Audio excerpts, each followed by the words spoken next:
اور یہ اعلیٰ حضرت کی وہ کیفیت ہے کہ مواجہ شریف پہ کھڑے آج بھی آپ جائیں نا روضہ رسول پہ، نبی اکرم صلی اللہ علیہ وسلم کی قبر انور کی طرف منہ کر کے اگر آپ ہاتھ اٹھا لیں تو فوراً آواز آتی ہے ادھر منہ کرو، ادھر قبلے کی طرف۔ دعا کے لیے تو قبلے کی شرط نہیں ہے، اور رب سے مانگنا تو رب کسی جہد کا پابند ہے، رب کوئی سمت کے ساتھ خاص ہے نا۔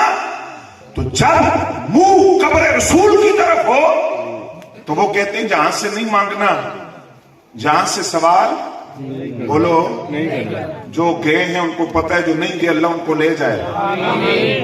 جہاں سوال نہیں کرنا، تو وہ اعلیٰ حضرت کو بھی کسی نے کہا یہاں سے نہیں مانگنا، لیکن اس کو پتہ نہیں تھا کس کو کہہ رہا ہوں۔ سبحان اللہ۔ بات کس سے کر رہا ہوں؟ 150 کے قریب علوم جس کے سینے میں اتنا بڑا عالم، اس سے کہا یہاں سے نہیں مانگنا چاہیے، تو اعلیٰ حضرت نے پلٹ کر فرمایا مانگیں گے۔ سبحان اللہ۔ اس کو میں اپنی زبان میں کہتا ہوں رگڑا در رگڑا، مانگیں گے، مانگے جائیں گے، منہ مانگی پائیں گے۔ کیوں؟